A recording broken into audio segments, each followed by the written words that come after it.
it's easier to rule a city than it is to rule yourself.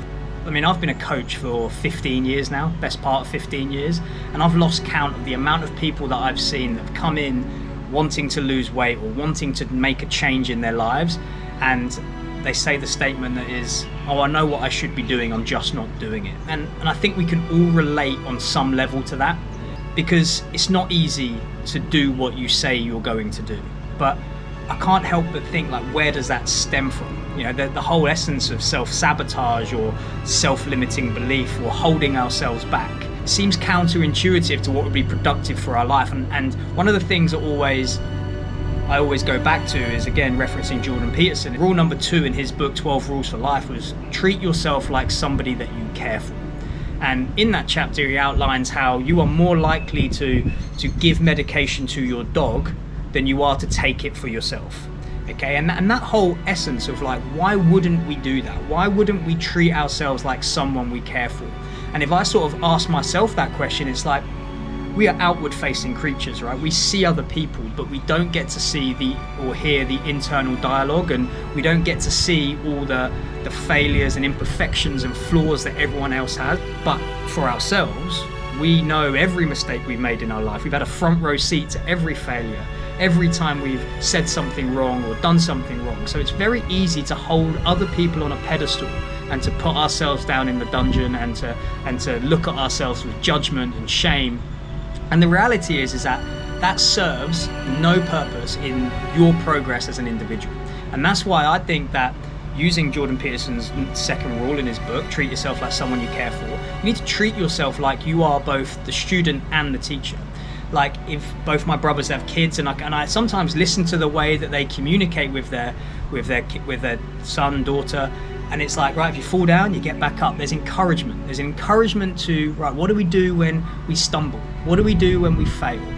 But sometimes it's very difficult to take our own advice. I know what to do, I just don't do it, right? Coming back to that statement. And the reality is that when you start to view yourself like the student and the mentor, you know, one of my favorite sort of visualizations is that self-made man, right? We are both the sculptor and the piece of granite. And we are malleable individuals. We can change who we are just by changing habits and pursuits.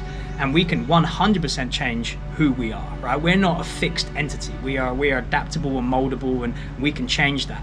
And once you start to view yourself like a project, because I don't think that there is a better viewpoint to have in the world than to look at yourself like a project. How can I make myself better? Now, that is better compared to who I am now, not to who other people are today. Because I think that is, in the modern world, one of the biggest problems that I've definitely faced, right, is that when we treat ourselves as a project, we can look at other people and see where they are in their life and see their achievements and see what they're capable of. And then I look back at myself and look in the mirror and I think, well, I don't compare to that. Like, what's the point of even going down this road when this person's already so far along it that I'm never gonna? And that isn't the goal. The goal is to look at where you stand now and to say, right, if I could have everything I wanted in life, what would my life look like? What would I be able to do? How would I think? How would I communicate? You know, what would I create in the world? What would my life look like? And then to wholeheartedly orientate your life, yourself towards that. The only comparison you should have is of who you was yesterday. And in order to do that, it requires a large amount of humility, because I think humility is the number one ingredient to being coachable. Like I said, I've been a coach for 15 years and I've had people walk through the door that are highly coachable, and I've had people walk through the door that are not coachable at all. And the number one thing is humility, right? In order to be truly humble, you need to be able to throw your hands up and say, listen, I don't know everything. Listen, I haven't got all the answers. I'm open to ideas, suggestions, trying new things. Whereas if you come in thinking you know everything, why would you listen to anyone? So I think humility is the number one ingredient towards starting this journey to progress. And I think for me, the physical training aspect of development was the first real time in my life where I realized that we are malleable. Like, if I go on this training program, I get better at what I'm training for. If I start running, I get better at running. And I think for a large amount of people, that is a gateway to self-improvement. But the reality is that it doesn't stop at the physical, right? When we start to look at ourselves the way we think, the way we behave, the best possible version of ourselves that we can imagine.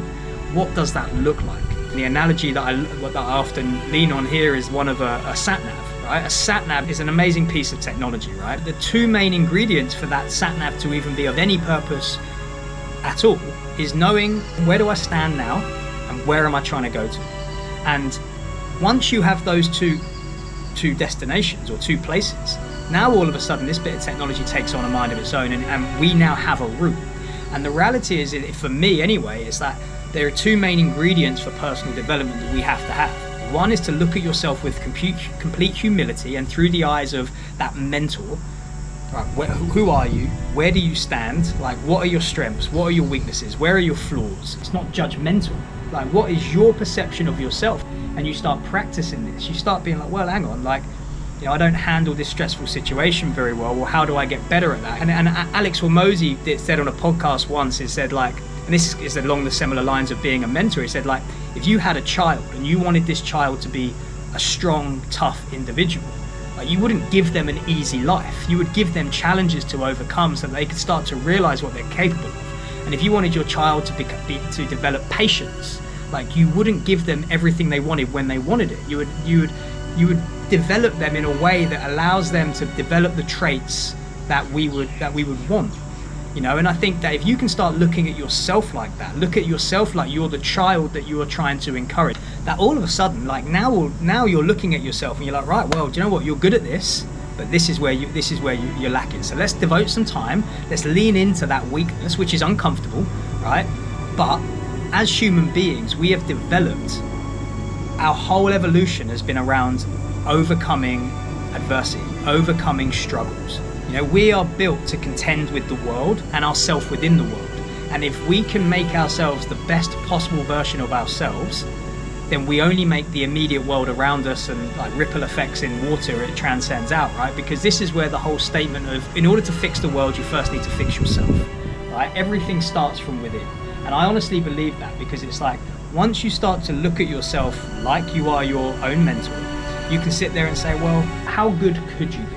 Because I think therein lies the question that gives meaning to life. Because I don't think there's any greater journey in life than to treat yourself like a project and to make yourself the best possible version of yourself. Someone that your family can depend on, that your kids can look up to, that people around you aspire to follow in your footsteps. It's on that journey that we find the meaning to life. To look at ourselves like our own coach, like our own mentor, and to treat ourselves like the greatest project we've ever laid hands on, and to understand that we can push things over here and things come out over here. We are malleable individuals that have the ability to change ourselves and change the world around us. You know, Steve Jobs had a famous quote that was very similar to that. And I think that once we start to lean into that, to lean into those struggles of improving who we are, because it's so easy to stay in our lane, to stay in our comfort zone. We know that nothing great happens inside our comfort zone, but as human beings, we anchor towards it.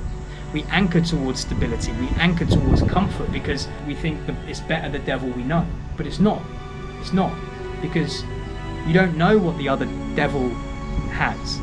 So you're limiting yourself by staying where you are, and that is not the pursuit of life, or the pursuit of happiness, or the pursuit of purpose. Because the whole idea of this pursuit of purpose is to figure out what it is we are capable of. And that means that we have to dance and flirt on the very edges of our potential. And when we get out to those very edges of our potential and our limits, we run the real risk of failure. We run the real risk of falling short of our expectations. But our expectations are not what should be driving us. What should drive us is this continual pursuit of improving upon what we've already built, the foundations of who we are, and looking at ourselves in the mirror with humility and saying, right, do you know what, like, you're good here, this needs work, and then setting about to improve those qualities. Again, it's not easy. This is the challenge. This is the path. Nietzsche once said is that the only true failure in life is to shy away from life's challenges. You know, and there is no bigger challenge than to make ourselves the best possible version of ourselves. I think that at least for me, and again, I can only speak for myself, but I think for me, it's that's what provides meaning, and that is what provides excitement into life, right? When you realize that you can do anything you want to do, as long as you're willing to be humble, to put in the work, and to go through those struggles and challenges, man, like, you have no idea, we have no idea what it is we are capable of. And that journey starts with just aiming up a little bit, just trying to become that 1% better every single day, and that 1% compounds over time. And you, like I say, you have no idea where you could be in 6 months time, 12 months time, if you committed and started to treat yourself like a project. So hopefully this video gives you a little bit of insight. These videos I find the hardest to do. Like, I can talk about training all day long, I've done it for 15 years, but trying to articulate my thoughts on, you know, how to live better.